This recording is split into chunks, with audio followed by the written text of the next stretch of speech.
Good. Shall we start off? Where do you want to go then, Chris? I think basically, after the Bahamas thing, you did the skinhead thing, didn't you? Well, the Bahamas are 68. What was the skinhead thing about? Was that 69? That's my. Yeah. Then you came on to the 69. You got your London management, and the Keith Altham came up with the skinhead thing, didn't he? Yeah, yeah. But what it was, I remember it because Chaz and his partner at the time, John Gunnell, Yeah. they shared an office at the Mighty Robert Stigmas organisation. He had two offices, two mega blocks, and in Brook Street he had 67 and 69. There's about 4 stories each place, you know, enormous. And I remember we used to be sitting in the reception down there, and you'd see Morris Gibb, staggering around the offices, pissed out of his brain, because there was like a demo studio, and they put their songs down, and so we always used to see Morris pissed out of his brain walking around the offices, you know. But and that's when we went in, and then Chaz and John used to set an office in there, and then they started plying us with drinks. And you know, sort of thing. And then he came out about wanting us to be skinheads, right? And we were all really trendy at the time for what it was. We all had like really long hair and wearing these trendy little clothes from the time, sort of thing. And anyway, we said, well, go and have a cup of tea and a sandwich and have a think about it. Anyway, we went out, and we were thinking, well, if we don't agree to this, they might not want to manage us anymore. And we thought, at least we've got somebody with some power in London. Yeah. So we went back and says, okay, Chaz, we'll do it. He says, good, I've already booked the hairdressers anyway. He said it's already booked. And it was the same guy, a guy named Harry, who actually did Jimi Hendrix's hair. He was the one who sorted Jimi Hendrix's hair out, you know. And but apparently we went down and we started to have all our hair cut off, and because you know, like I said, it was Keith Altham's idea originally, and but while we were at the hairdressers, he called up and says, Chaz, I think it's a bad idea. He says, they're really nice guys. I don't think it's a really good idea. And of course, Chaz says, too late. They're at the barb's having us all shaved off. And I remember because we never stayed in London, you know, overnight. Very, very rarely anyway. We were in the old van, and we drove back home after that. And like I said, when we left, we still lived with our mums and dads. When we left, my hair was like shoulder length, and of course, like got back about midnight or whatever it was, and I went straight to bed. And Mum bought me a cup of tea the next morning, poured the bloody tea all on me. She thought there was somebody strange in the bed because there's somebody there with no hair. Were you aware with the skinhead thing of all the stuff surrounding it? You know, the political stuff and the reggae and everything. Not particularly that, but no, we didn't really know. It's the same with the violence as well. We weren't really aware of that, you know, and we just thought it was just like an image, like the mod thing used to be a few years before. Yeah. And well, when you got back home, yeah, and you started gigging back around, because once you'd done all the London stuff and you got back home and you were back at the Ship and Rainbow and all the other things, as a skinhead, how did the audience react to you? A bit shocked at first. You know, I mean, Carol Williams is probably best to ask about that. Carol and Vicky, they used to come and watch us. But I mean, I think everybody was shocked. There was like the George at Warsaw, like you said, the Ship and Rainbow, and the different places. You know, they were all really shocked. But the thing was, I mean, we didn't really like this. We were, you know, we weren't 100% behind it anyway, and we always used to just lock ourselves in the dressing room all the time. But the one good thing, we got booked, I think it was Goldsmiths College of Art in London. It was one of their sort of end of term gigs. We'd have about 10 bands on, you know, when we turned up, and it straight away says Slade, straight away, obviously, because everybody else had got the really long hair. And he said, well, you're in there. And she said, at least I know who you are. And yeah, that was it. But the thing was, I remember we used to play this place in Norwich called the Melody Rooms, and it was a bit like a top rank type place, you know, sort of thing. And I remember, yeah, we drove down there. It used to take us quite a while to get there because there's no motorways then.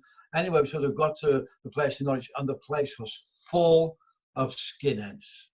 You know, I mean, it looked horrendous. It looked like something from One Flew Over the Cuckoo's Nest. And of course, like, they were into reggae music. Of course, we started playing, and they could see right through us. You know, I mean, sort of, yeah. I mean, it was not a good time, really. Did you with the music? Did you ever think about changing what you were playing over to sort of the reggae and all that sort of stuff? No, not at all. Not at all. That's why people saw through us, you see, or things like that. Plus the fact a lot of the promoters were a bit resentful about booking us because in case they're going to get their gig smashed up or anything like that. And I remember, I think it was would you be in Shape of Things to Come, or Shape of Things to Come, I think.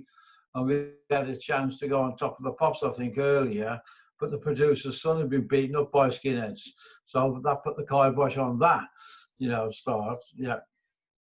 So the whole thing we know now just wasn't a good idea, but because the London management thing and all, you got loads of publicity, didn't you? Then you got Melody Maker, Enemy, everything. A lot of publicity, and that was really Chaz's aim, was to get us known. But then you came home, and nothing had changed for you, other than your skinhead, the way you looked. Absolutely nothing had really changed for you, had it? You were still doing the same gigs, same audience. Yeah. So, silly question: how many times did you have your hair cut, the skinhead thing, before you decided to let it go? I think quite a few. I remember the one time we were kept on getting comments in the newspapers that they're a con, they're not really. But if you look at the very first photograph, it wasn't that short really, and we getting all this thing. I thought, I'll sod this. So I went to the barbers used to go to in Wednesbury then, and I said, take it all off, shave it all off. And he just took the lot off, and that was it then. I was a skinhead then. But it was good. It was good though. I mean, one of the things Ian was saying about the marquee, and yes. Well, I think we were still skinheads then, because I mean, but what it was, yes, we used to go and watch them. They had a residency there on Thursday nights. That was like the residence, because we used to go and see the Move before that. When we were in London, either probably clothes shopping, we used to go and watch the Move on Thursday nights, and they were great. The original band, and fantastic. And then we used to go and see Yes, and they were like a real bit hippie sort of, that kind of stuff, and wearing caftans and all that kind of stuff, and because at the marquee in those days, the original marquee, there's only one dressing room, but it wasn't really a dressing room. It was just like a room about as big as this room here. That was all for both the bands to share. And of course, they were all like hippies and all that kind of thing. And of course, we were there with the other skinhead thing. And but it was okay actually, because we were a bit concerned because they had like a hippie type crowd. Because we were still playing the rock stuff, it went down okay.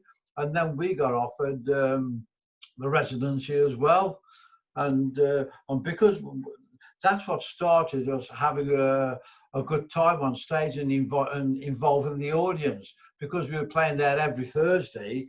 We have to do something different each time, you see. So that's where we started, like joking on stage or messing around on stage and involving the audience in the show. That's where it started. It was at the marquee. So the Move thing's interesting for you, isn't it, Ian? Sorry, what was that? Yeah. The Move. Yeah. I love the Move. Fantastic band. I really, really do like them. I've got all the tracks they've released, I think. Yeah. And one of the things that I've always thought with Play It Loud was that you can hear the Move influence in it. Really, that's interesting. It was never thought of. If I think personally that Ace Cafford was a huge influence on Jim Lee. Possibly, possibly. But I mean, they were a great band, the original lineup, and they were. I mean, all of them were great singers. Trevor Burton, great voice. You know, even the drummer Bevan used to come down in front and do like a "Zing Went the Strings of My Heart" or something like that. Yeah. Yeah. They were a great band, fantastic band. Shall we talk about the singles? Shape of Things, Know Who You Are, and that sort of stuff. Yeah. Shape, I don't know. It was a fantastic song, but it wasn't. Shape of Things. Where did it come from? Was it? I think came from the film and all that sort of thing. But how did you get it? The song. Chas came up with a song. I think in those days, people used to go around to publishers and see what they got. You know what I mean? And he came up with that song, and it had been in a film or the theme for a film called Wild in the Streets or something. I had no idea what that was. And we did Top of the Pops with it, didn't we? Yeah. We did do Top of the Pops with it, yeah. We did with that one, yeah. Yeah, it never did anything. I think it had some good airplay on Luxembourg, which was a big thing in those days, Luxembourg, when you could hear it, you know, but no, that was it was a good intro for us, that was. And that's when Chas says the next one you've got to write yourself. Well, if you remember on the Beginnings albums, that instrumental Genesis, right, off the Beginnings album, and he said you should write lyrics to that, and you know, he liked the feel of it, the beat and all that kind. He liked the feel of it, and so that's when I wrote the lyrics to Know Who You Are. That's how it came out, and all we did, we used the track as it was, Genesis. We took all the sound effects and everything off it, and we just had basically just the band playing it, and just sang the lyrics that I wrote. Yeah. The B-side was Dapple Rose, wasn't it? Was that the B-side of Know You Are? Know You Are. You know, I don't know, but because that was it's your song, though, isn't it? Yeah, because that was a contender for a single as well. It was. It was, yeah, but because it was a bit too soppy, and which we didn't want to go down that road, so it was never used. But I still get quite a few comments about that, actually, Chris. Well, you apologised. You made a video apologising to my wife, Elaine, about it, because she was so upset when she found out the subject matter, that it was about a donkey who was cursed. Yeah. She thought it was all lovely. She had 30-odd years of it being this sort of fantastic romantic song. Then she listened to it. And I've got the video. You're apologising to her. Oh, really? There you go. Yeah, no, I got that. So I'll tell you where that was. It was because there's the Jippos over the back where my mum and dad had stole on before it was all developed and built on. They were just open fields where we used to go and play, and there's always gypsies there. And I was always wanted a horse, and I thought, well, if I take one of their horses during the night and keep it in the back garden. As you do. The things that you think of. I said to Dad, you can't bloody do that. I was going to keep the horse in the back garden so they wouldn't see it. Right. The next one we got to go on to is Play It Loud. Yeah. The album. Fantastic. I think it rates way up there with everybody's favourite Slade album. You know, your Slade Live, Slade and all the rest about that, you know. But Play It Loud, and Play It Loud was basically your album, wasn't it? Well, it's mine and Jim's. Yeah, because most of the songs on there, Jim and myself wrote. There's 12 tracks, 8 of which are Slade songs. Yeah. And those 8, your name is on all 8 of them. Yeah. And 4 of them, it's you and Jim. Yeah. Dave got 1 mention, and Nod got 4 mentions as well. Well, we had it was Genesis.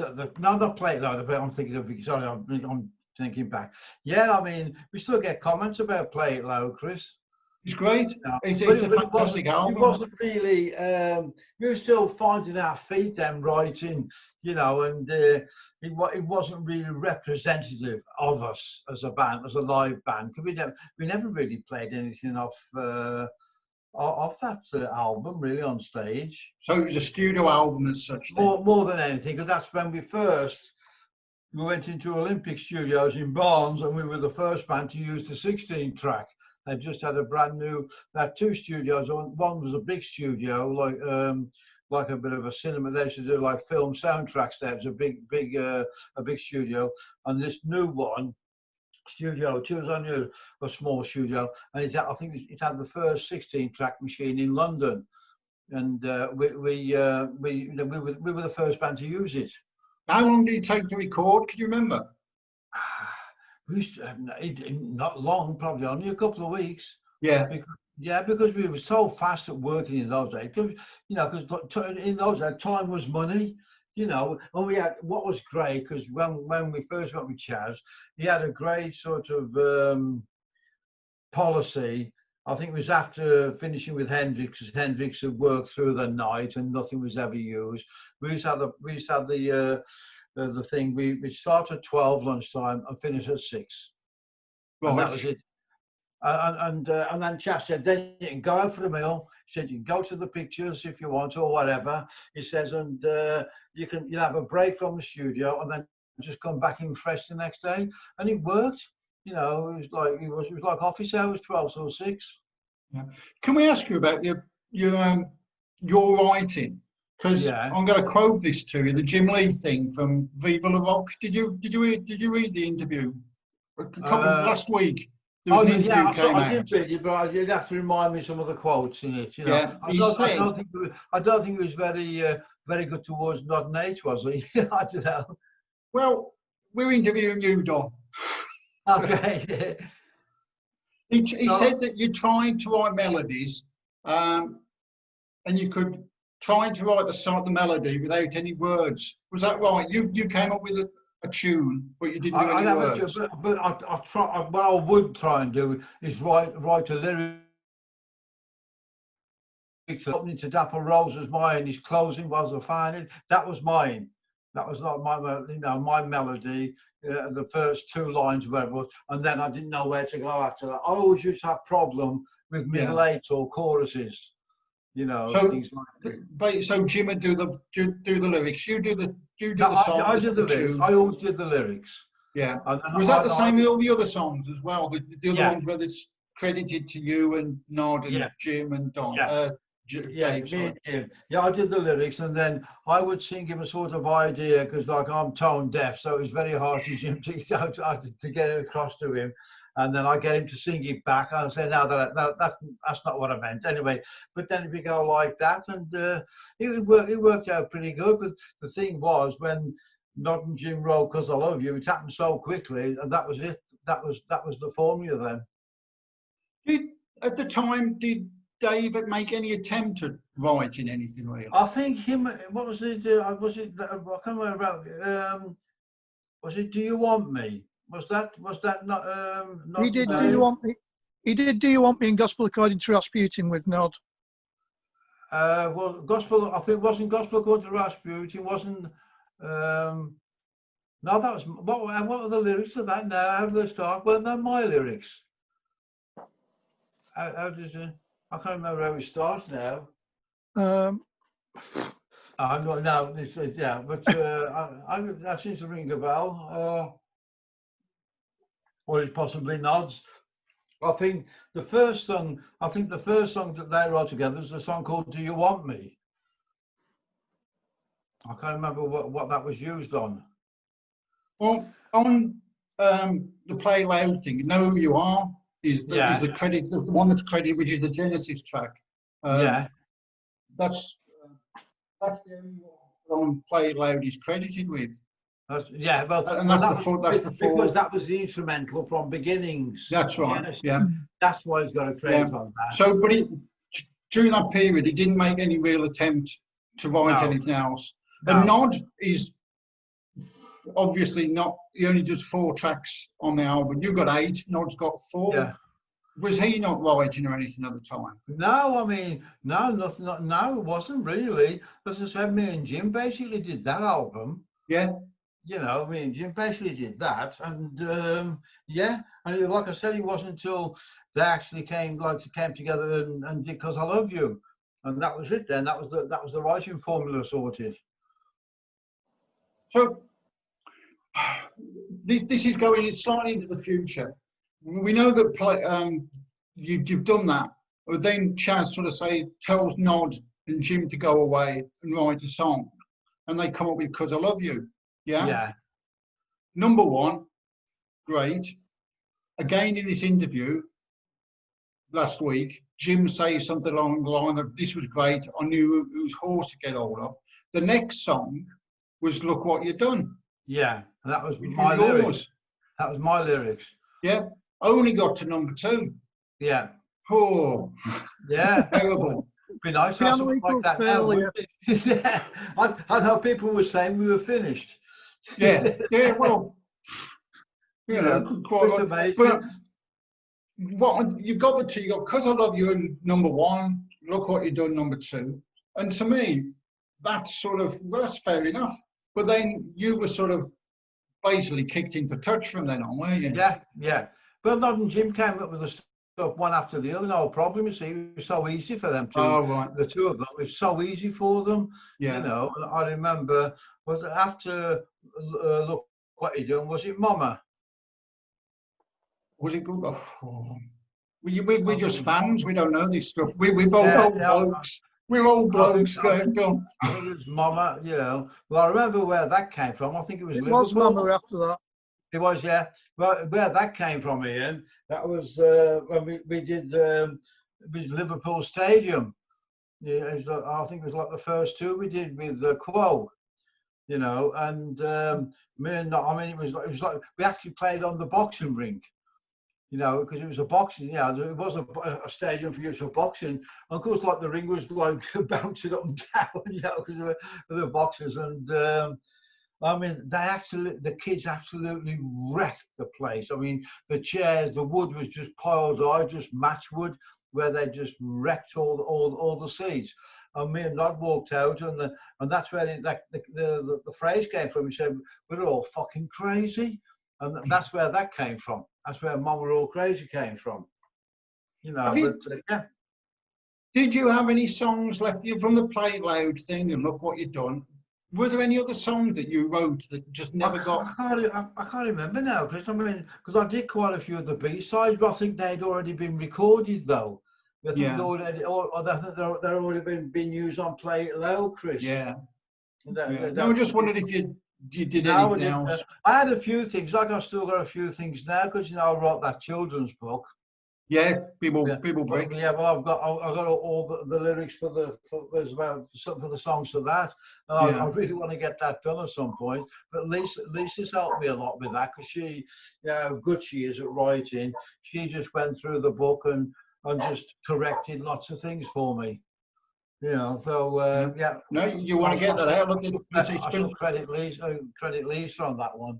You know, it's been a long time. We've been waiting for that one. It's longer than Jim playing string theory, so you need to get that out. Yeah, I just got to approach somebody. Really, I should do. Yeah, Don, self-publish it on Amazon.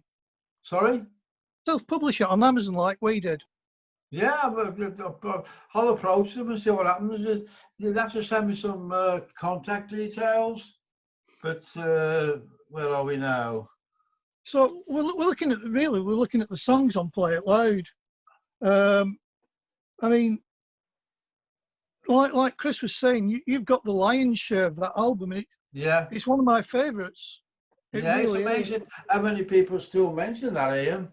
That particular album, even after all these years, you know. Well, that was our first attempt of really sort of recording, because we used that, like I said, we used the new Studio and Olympic, the new 16 track. And it was our first attempt at recording, really. Yeah, I mean, there's a few covers on there. Yeah. Well, just a couple. There's that Angelina. Yeah, that was written by, who was that by now as well? Neil Innes. Sorry? Neil Innes out of... Neil Innes, that's right, from Bonzo Dog. Yeah. I mean, how did you land up doing that one?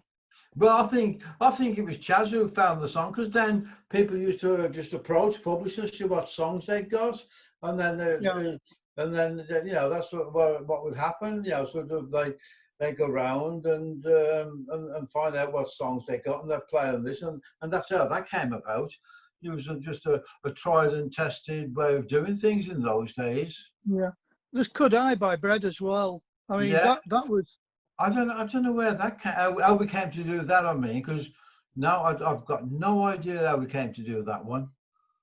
You know, strange. You do a very faithful arrangement of it, but I mean, Yeah, I you do make thought it your own. it was good. It was a good song to play. That was good song. So I don't know how that came about, because like none of that those songs we played on stage beforehand. So there must have been a reason why we learned them for that particular recording session. Yeah. Whether people had approached Chaz and gave him the song, I don't know. You know, sort of, yeah. Yeah. Also on the album, I mean, we've mentioned Know Who You Are. Did you ever play that as an instrumental? Yeah. Oh, yeah. Actually, yeah, because Dave used to do the scatting bit. If you like, right. You know, like as sort of Genesis. Yeah. Yeah, we used to play that. Yeah. I mean, Pook Hill as well was one of your little anthems, isn't it? That's just... Well, that was about where we had the photograph taken.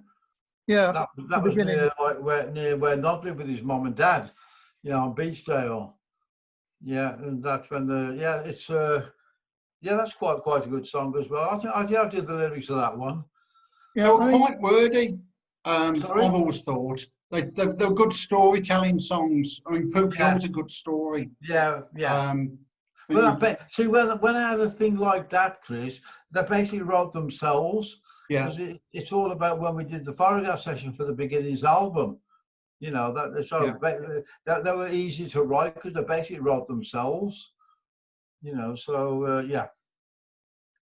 No. Yeah, I mean, also you've got songs on there like Dirty Joker and Sweet Box, which they've got this nice complexity to them. Yeah. In places, you know. We were trying to be a bit clever then. We're trying to be a bit hippie, a bit clever with that thing. But that is one of the things that makes that album so good. Yeah, it is. But you don't think as the artist, you never think like that. You don't. You know, you're not aware of what half the time what you're doing. Yeah, you just how to make an album, and you don't really know what you're doing.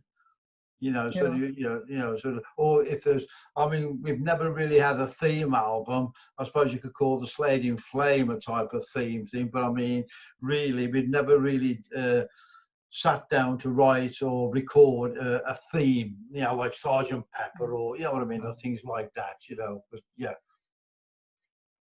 That's great. Get any more in about it?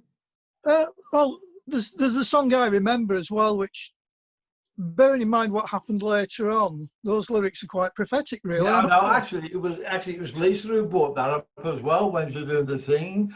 Yeah, that's a weird one. That I'm not really sure where that came from, but I did the lyrics to that, but it is quite strange. Like I said, it was Lisa who brought it up. You know, it's strange how with the amnesia thing, you go and write a song called "I Remember." It's just quite funny. Mm. We've got in the book that you'd watched a TV show, and there was a man on it doing an interview, and he'd lost it. He'd had memory problems. That's right. You're right. That's what it was. It was on not Where There's Life. It was before all that. It wasn't like one of those medical programs. That's it. You're right there. You're right. Yeah. And later on, of course, you landed up doing your own TV program about your memory. Yeah. Last one on Play It Loud, really. Know Who You Are. We've got in the noise book that parts of it are about Dave Hill and his socks. Smelly socks. Yeah, I mean, God, his socks. I mean, they were evil. I mean, you know, it wasn't like, you get a normal smelly feet smell. You get that. This was worse than that. I mean, it was horrendous. I mean, it was almost like something from The Exorcist. And I remember that, you know, 'cause in those days, when we stayed in London, we stayed at the Grantley in Shepherd's Bush, or one of those hotels down in Shepherd's Bush, but it was all in one room. On his feet, I mean, it's terrible. We actually, I think it was Nod who grabbed his socks and threw him out the window, you know, and they landed on the window ledge at the room below, and they were there for months. So rock and roll stars are throwing television sets out of windows. But Slade were throwing socks. We threw socks. That's a good one. That is. Genius. And actually, we actually sort of, yeah, I mean, they were there for months. They were there. Hey, can I ask you about other rock and roll? At the time, 70, you were getting all the big London publicity and everything like that, and you got everything. And when you came home, Robert Plant and Bonzo had joined Zeppelin, and they were massive. Black Sabbath. How did you feel about that when you went home and those bands were getting really big, but you were back again at the Ship and Rainbow and things like that? Yeah. Especially Planty. Well, the thing was, I mean, well, it was pretty obvious with Planty. Funny enough, I've just been I'm just reading a book about them when they're formed, you know, sort of thing. And now, but Planty, you always knew something was going to happen with Planty, and then he sort of disappeared for a while, and you never heard from him. He's actually, when we were playing the Queen Mary Ballroom at Dudley Zoo, I used to play there Sunday nights, right? And we hadn't seen him for ages. We always used to see each other by the caravan by Snowhill Station. You know, a lot of groups always used to meet there after the gigs, you know, and get a hot dog or, you know, whatever sort of thing. And we hadn't seen him for ages. And we were playing the Ship and Rainbow, the Queen Mary Ballroom at Dudley Zoo. And he came this night with his wife, Maureen. I think we were talking, what are you up to, Robert? We ain't seen you for ages. What have you been doing? And he said, well, Jimmy Page has asked me to join the Yardbirds. And he says, I don't particularly like the material, but it means I can go to America. So I'm thinking about doing it. And the rest is history, you know, sort of thing. I was just reading about them. Their first gig in America was on Boxing Day, 1968. And they were supporting people like Vanilla Fudge and Spirit, you know, and just blowing them off stage. Well, the famous thing with Planty is that they, Peter Grant and Jimmy Page sent the telegram to the boat on the Beachdale, telling him to get in touch with him. It's in all the Led Zeppelin books, the history. Oh, I heard that one. I'll send you a copy of it. I've got a copy of it somewhere. Yeah, it was dossing there because the governor at the boat, Bonham, right? And the son was Billy Bonham. Yeah. And I think John Bonham was either their cousin. Yeah, Billy Bonham's cousin. It was a really obscure relative. Yeah. Yeah, it said there was a relative, sort of a relationship there or something or other. Yeah. I mean, Planty was sleeping there. Yeah. You know, and what about Sabbath? Did you have much on Game Midlands? Well, the thing is, we never really knew any. We never really played, but we used to play the King's Eve. We used to play the what was it called? It was a pub there. We used to play Thursday nights. And you did that was the Ritz, wasn't it? Was that the Ritz? No, that was way before. That was original. That was Johnny Ells and Mick the Ritz. That was King's Heath, yeah. And what's it? Queen's Head Erdington. That was the place. And actually, the guy there, a guy named Bob Thomas, he was the guy who started Laney Amplification. Oh. Yeah, he was part of either he put the money up or he was part of Laney anyway. And no, we never met. We never really played Birmingham. We used to play the Hen and Chickens on the Birmingham New Road, and like I said, the Queen's Head Erdington, and then there's a couple of other pubs, but not really Birmingham. It wasn't until later on that we played the Cedar Club and places like that. You know, but before that, because Birmingham was a different scene to Wolverhampton. like you said, they are Black Sabbath, and well, there's the Applejacks. You know, they're from Solihull. They were from Solihull, and there was like the Move later on, sort of thing. And we never really knew much about Black Sabbath, you know, sort of thing. But yeah, and there was like the Uglies, which was Steve Gibbons. You know, so but we never really mixed with any sort of Birmingham bands. It was always the Wolverhampton lot, like the Montanas. Oh, I've been in around, you know, sort of thing. But we never really knew Birmingham bands. Really, it was a different scene. Now, I just wondered about, you know, you came back and Zeppelin and Black Sabbath had taken off. That's all that was, sort of thing. No, that was good. That was, I mean, Sabbath was incredible. That album, the first album, was #1 in America, and the same with Paranoid. I mean, and that's when getting to know them later on. That's when they all ended up with heroin addiction. That's why you see Ozzy shaking. That's from heroin addiction back from the '60s, you know. Because when we toured with them in the '70s, and Bill was telling me, so they all just became addicts, heroin addicts. He says it's amazing they're still around. At the end of 1970, on my notes here, you started doing BBC radio sessions. Yeah. What were those like for you? Great. I'll tell you what was great about them. We used to do, because what you did, you got booked for a radio session. You either recorded, you'd record 5 songs, right?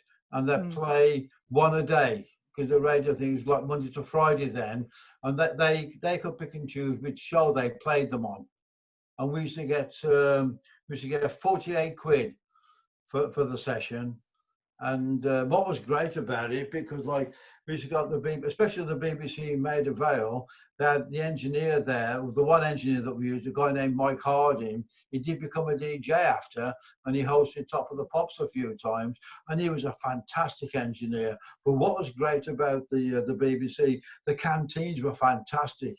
You could get like a proper real slap up meal for like 3 bob. You know, sort of thing. That's going to be like 15p, because I mean, it wasn't like a profit-making thing. And yeah, that was great. They used to play, like I said, they used to play 1 song a day on whichever they could decide themselves. They owned it. They could decide themselves which show they put it on. But Jimmy Young never particularly liked us, right? He saw it because, you know, remember, the disc jockeys never had to say what the program was. It'd be like the producer would put the program together.